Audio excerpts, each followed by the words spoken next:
नमस्कार दोस्तों, उम्मीद करता हूँ कि आप सब अच्छे होंगे। कहानी मेरी है आज की विवाह एक लाश से।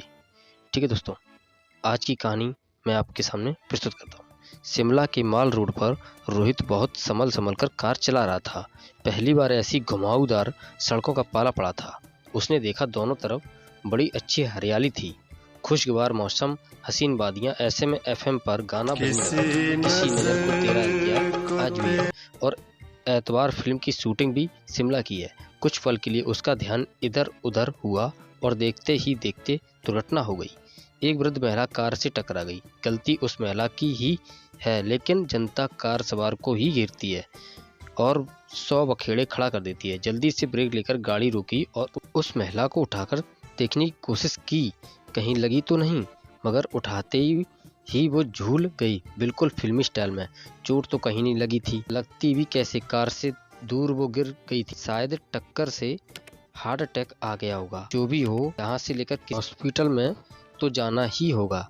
इनके मोबाइल से इनके घर पर सूचना देनी होगी। कुछ लोग इकट्ठे हो गए। पुलिस ने पहले ही तहकीकात शुरू कर दी थी। वो तो अच्छा हुआ किसी ने हॉस्पिटल का रास्ता बता दिया और बिना देरी किया हॉस्पिटल में एडमिट किया। इलाज भी शुरू हो गया। रोहित को अभी तक समझ में नहीं आया कि हुआ क्या। 2-3 ब्लैक कॉफ़ी पीने के बाद उसकी सारी उलझनें सुलझ जाती थीं, लेकिन आज उसने 4 कॉफ़ी ली, फिर भी समझ नहीं पा रहा था यह कैसा इत्तेफाक है। नए शहर में पहला दिन और आते ही एक्सीडेंट हो जाता है उसकी गाड़ी से, जबकि पिछले 20 सालों से चला रहा है।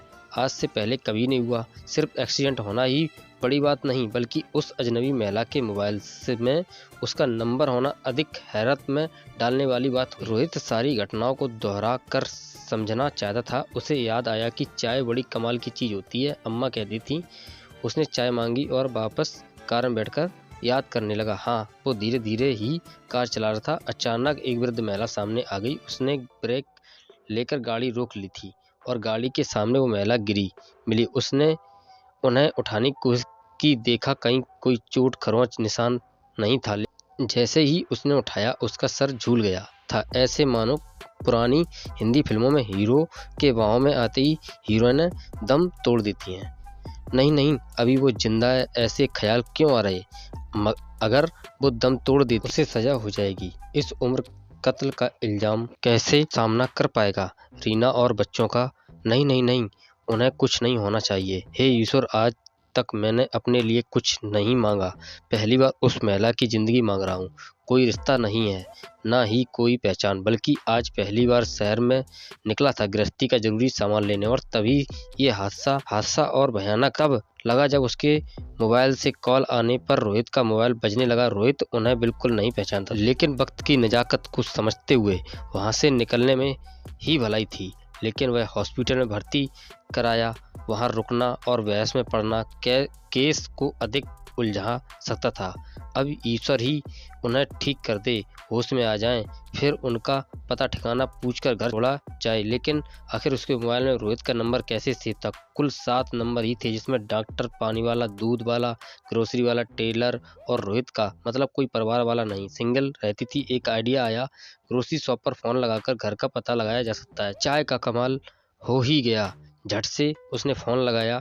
कॉल पीक होते ही धड़कनें तेज हो गईं, गला रुंध गया, आवाज़ गायब सी हो गई। बड़ी मुश्किल से बोला था, चीनी और चाय पत्ती भेज दो। उधर से गंभीर सी आवाज़ आई, रोहित साहब आप आ गए। एक और झटका। ग्रोसरी वाले को कैसे पता कि इधर से रोहित है और वो आने वाला है? हड़बड़ाहट कर रोहित ने फ़ोन डिस्कनेक्ट कर दिया। कुछ सेकंड चुप रहने के बाद रोहित ने फिर फ़ोन लगाया और पूछा कि आप रोहित को कैसे जानते और रोहित आने वाला है यह किसने बताया? ग्रोसरी वाले ने बड़ी सहजता से बोला कि आंटी बोलती थी जिस दिन रोहित आएंगे उसी दिन चाय मांगूंगी, तब सबसे बढ़िया चाय पत्ती भेजना, मैं उन्हें बहुत अच्छी चाय पिलाना चाहती हूँ। आंटी चाय नहीं पीती, बोलती थी कि रोहित के साथ चाय पीऊँगी। आपने जैसे बोला कि चाय पत्ती चीनी चाहिए तो मैं उल्लू नहीं, समझ सकता हूँ कि रोहित साहब आए हैं। रोहित पसीने से तरबतर हो गया।